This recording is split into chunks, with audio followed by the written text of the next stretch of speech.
I'm an attachee under the School Leavers Attachment Scheme. I've been in this attachment for the last 3 months. I was greatly impressed with the Neuroscience department, especially the 4 studies that are ongoing. That is the UZIMA study, SPARK study, NeuroDev study, and the SMS trial. The aim of this study is generally to understand and provide better ways of living with people with neurodevelopmental disorders.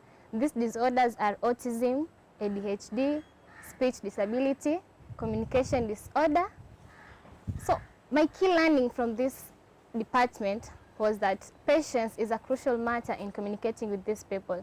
To some people, it may seem that neurodevelopmental disorders are an abnormality, but the interesting part is that they only have a different way of perceiving things.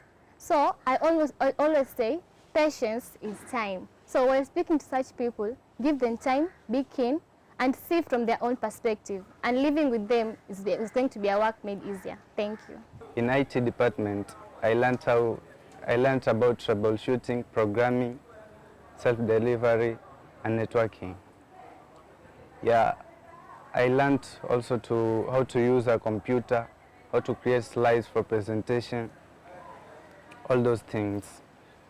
Yeah, I learned that IT department helps research in provision of hardware such as laptops to conduct research in communication. It really helps research a lot. I encourage young students to get inspiration in science and conduct research so as to better their lives. For the reference of the lab, it is the department that I enjoyed the most. On the microbiology section, I was really motivated to do a course of medical lab in the university because I was able to see the bacteria and the virus, how are they cultured in the lab and how are they were treated, and how medicine, because you know the bacteria adapt, so their composure to medicine. We were able to learn how medicine are manufactured in the lab and given to the patient. I was able to see how the samples of the patients are handled in the lab, and I was really motivated to do medical lab. My experience was awesome.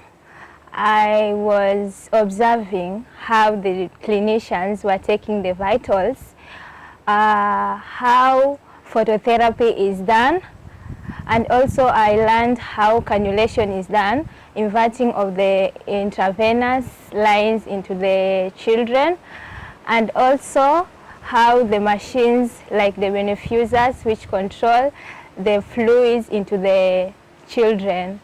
And also the key learning I took from the HDU is how the clinicians should be able to communicate effectively to the parents and how smart they should be, because they are dealing with children under 1 year or under 1 year, and they should be smart to learn or to observe the signs and figure out the disease of the child, because you know a child can't communicate or can't say what he or she is suffering from. So for you to be a clinician, you must be smart.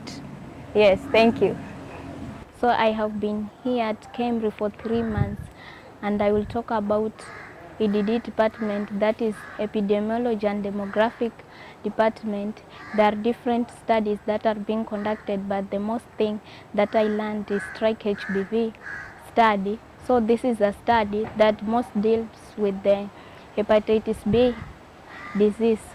The most thing that I learned is that hepatitis B is an infectious disease, and it really affects the community. So from the knowledge that I got, it will be easy to advise the community or the people to carry out the test, and if they are negative, to be given a vaccine, and if they are positive, to start medication. I reflect upon the health systems and research ethics department. It's a big department, so I just go to the school engagement program. So the program involves young minds, such as students who are in school. They do a lot of things. They sponsor they sponsor science competitions, career talks. They go to science clubs in primary schools. So the main reason why they do this is to nurture young kids to to have interest in science careers. One challenge that I faced while doing this was, given that our system is being phased out, the 844, the new CBC system employs different tactics than the ones we're used to. So we had to get used to them first, then so that we could communicate to the students. So after that, we were able to relay the information that we had, and I'd proudly say that we saw a difference in the thinking of these students from before and after we gave them the talks, introduced them to the science clubs and all that. I think I'd applaud the program because it gives you a chance to nurture young minds, to change how they think, so that you can mold their character based on the current world that we're living. They should not have prehistoric mindsets like the ones, sorry to say, though, the ones our ancestors had. They should have a current way of thinking. So the program enables students to get such a way of thinking through exposing them to different activities.